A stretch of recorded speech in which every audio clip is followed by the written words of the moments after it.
Hello, hello, hello. At the time of filming this episode, we are having a lake effect snow dump. So, hello from eerie, snowy Pennsylvania.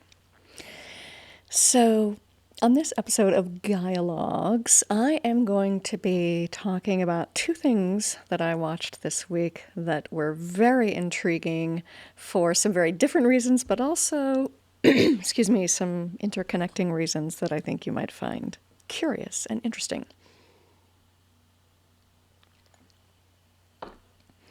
So on Gaia, I watched a documentary. I don't think it's that new. I think it was originally produced in 2022. I believe it was produced by the Canadian Broadcasting Company, directed by someone named Rama Rao, and it's called Coven, just a simple title, Coven. And the documentary traces the kind of inquiry that three young women start kind of going through. It's really almost more like a spiritual awakening for each of them. Each one of them has felt called toward Wicca or witchcraft or whatever. There's so many different words for it, and they use a lot of different words for it in the documentary as well, because each one of them is coming at it from a slightly different cultural perspective as well. So you have Leilani, who is a woman who was born in, I believe, Kenya, and her family emigrated to Canada when she was very young. So she, for all intents and purposes, grew up in Canada. Had her first had always been sort of attracted to witches and witchcraft, and had her first kind of, I guess, meaningful encounter about her identity and what that means from someone who is a Jamaican spiritual mentor for her. And so her journey is like how she went about finding what it means to be a black witch, and how that can be a position that she takes from a place of empowerment. And she's also a musician. And so I was very intrigued by the way that she brings in music and her spiritual journey into a really compelling story. So hers is a fascinating story. Then you also have Andra, who her parents emigrated from Romania to Canada, I believe in the early 80s, just after the collapse of the Soviet Empire. And so that was, they were sort of, kind of in that migration out of Romania to Western countries. So she ended up in Canada, grew up in Canada also, and had her journey heading back to Romania to visit her ancestral homelands, to visit the house that her grandparents and parents lived in before she was born. And I think it was that either her mother was Romanian and her father was Romani, or vice versa, I don't remember. So she was tapping into some very interesting traditions of her own. Really fascinating to see how she was connecting with the land, connecting with the spirits of the land, connecting with the energies of the forests. And then you had Laura, who had not one but two ancestors in her past who were women who were executed for being witches, one in Salem and one in Scotland. And it was very interesting to watch her go through this journey of, again, just literally being in touch with the land where her ancestors lived, and in particular, the place where her ancestors were killed for, as we know from so much of the history that has been uncovered, that many of these women, they were just simply women who had a little tiny bit of power and autonomy in the community, and that ended up being a threat to folks who wanted to maintain the religious patriarchy. So to see how she goes through this process of being also a queer woman and wanting to have a queer witch community and find a queer coven. And on her journey in particular, I thought it was interesting. She started asking around to find someone who could be a mentor to her. And she not really interviewed a few people. The documentary shows her kind of talking to different people, meeting different people, and finding out what they were about. And there was this one scene in particular where she is meeting this this new woman who is the high priestess of an existing coven somewhere near where she lives. And this woman was describing some of the kind of rules and guidelines for her particular coven. And she was like, it's not a democracy. What the high priestess says goes. That's the be-all, end-all, no questions asked. And I was like, wow, that's a very interesting way to approach witchcraft. It doesn't feel like a very divinely feminine approach to it. And I could see in her, the way she described it to her friend afterwards, that it didn't really jive with her either. And this goes back to the same thing that I harp on. Oh, and I also, because I'm talking about it and I have photos. So in case you're curious, this is the, what am I doing? Direction. There we go. That is the poster. So if you're perusing, or browsing the content on Gaia, it's just simply called Coven. That's the poster for it. And it was very interesting to hear her kind of begin to express in her own words how and why she was seeking a way of engaging with witchcraft in a manner that is much more respectful of autonomy and openness and a little bit less top-down authoritarian. I think we get plenty of that in our modern world. We don't need it from our witchcraft, in my personal opinion. And then it was also interesting, to just watch the journey of these three women as it comes through. But this whole thing I've been harping on, no matter who you go to for guidance or for support, whether you go to a priest or a shaman or a guru or ChatGPT or whoever or whatever, it is so important for us to be conscious of and aware of our own desires, intention, and autonomy. I am super leery of any person who says to another person, you have to do things my way or the highway. I don't think that's a very collaborative approach to life in general. And I've had, I think we've all had a bit too much of that in our lives. I'm not interested in that way of being at all. And when you talk to community organizers, grassroots organizers, anybody who's doing real meaningful work in trying to affect positive change in the community, they will tell you that it is not top-down policies that make meaningful change. It is the way we interact as a community, weaving our fabric of community structures together. The less hierarchical it can be, the more lasting it will be, the more sustainable it would be.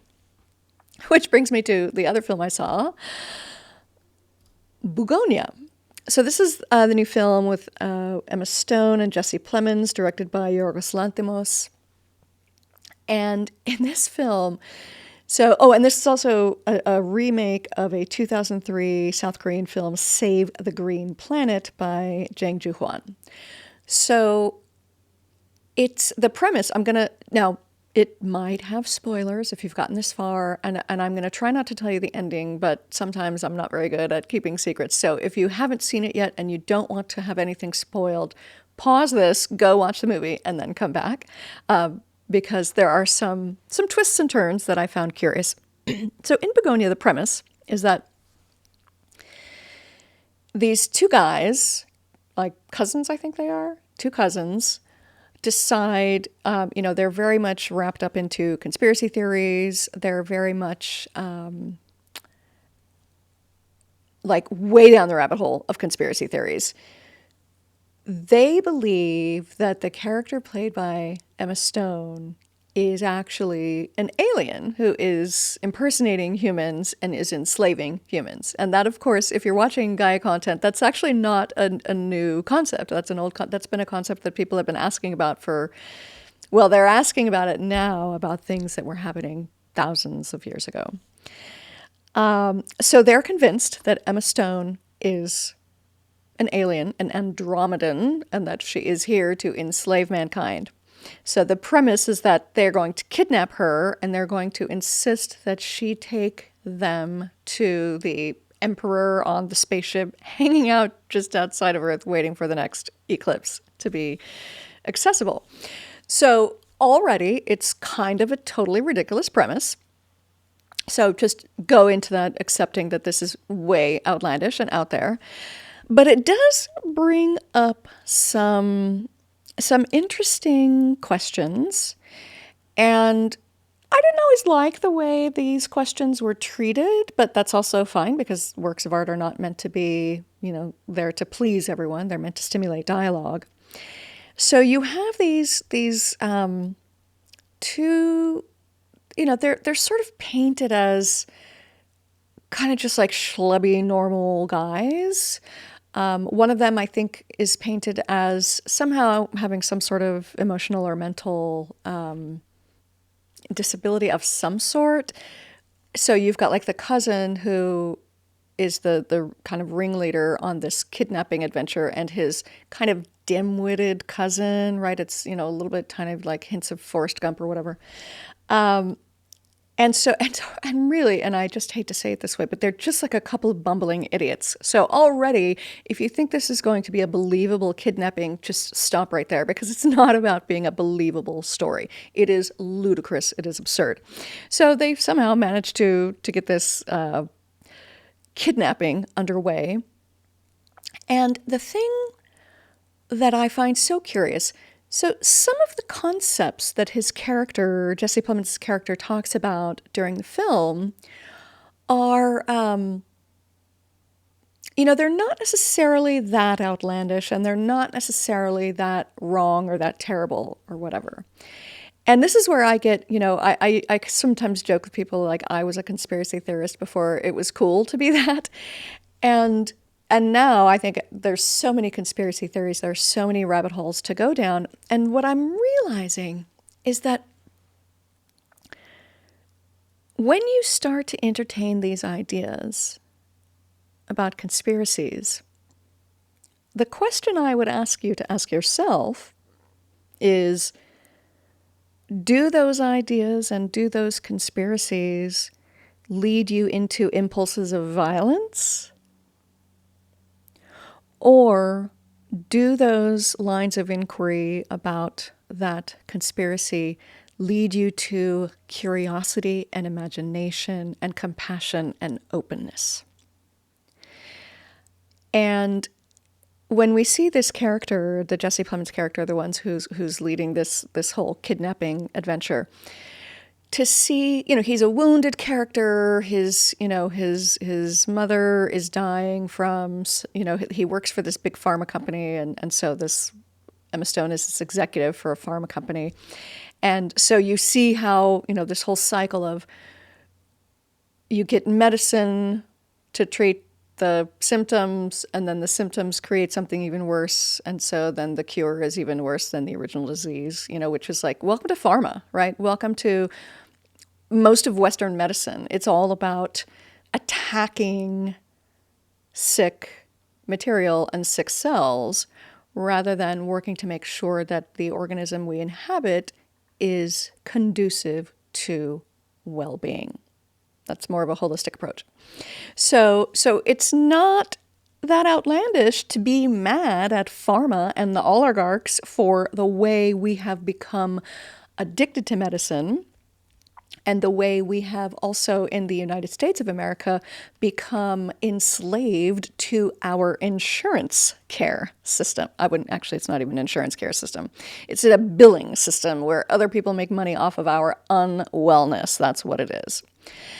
So here's the thing, like, are those conspiracy theories and ideas going to lead him to kidnap and torture and possibly even kill another living being, whether she's an alien or not?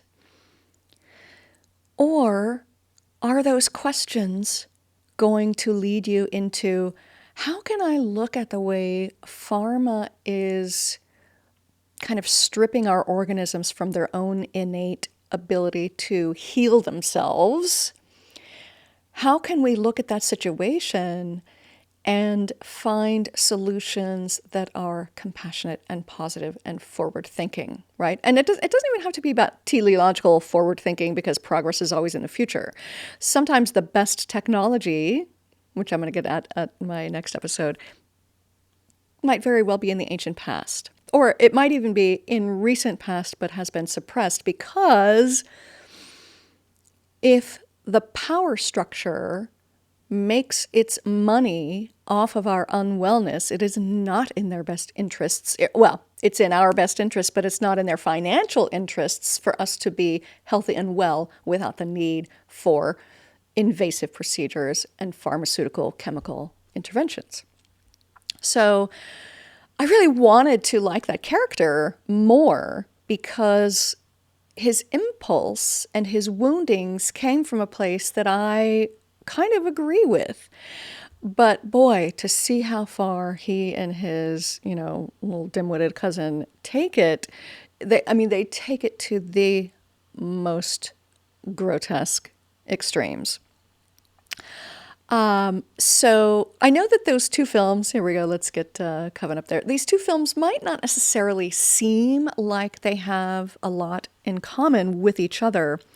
But for me personally, anytime we can unpack our relationship to power structures and identify places where we can empower ourselves and the people in our community in a more loving, compassionate way, and in a way that creates positive well-being for the community rather than destructive, or I'm so wounded I need to reach out and harm someone else because of the harm that was caused to me. Isn't that just basically just perpetuating the same trauma? So it sounds like they might not have anything to do with it, but when you look at the way so many ancestral lineages of women were killed, called witches, then you can see how does that questioning lead you to fear and violence, or does that questioning lead you to self-liberation? So those are my thoughts for you today on today's Gaia-logue, and I hope you are staying warm and safe out there. Cheers.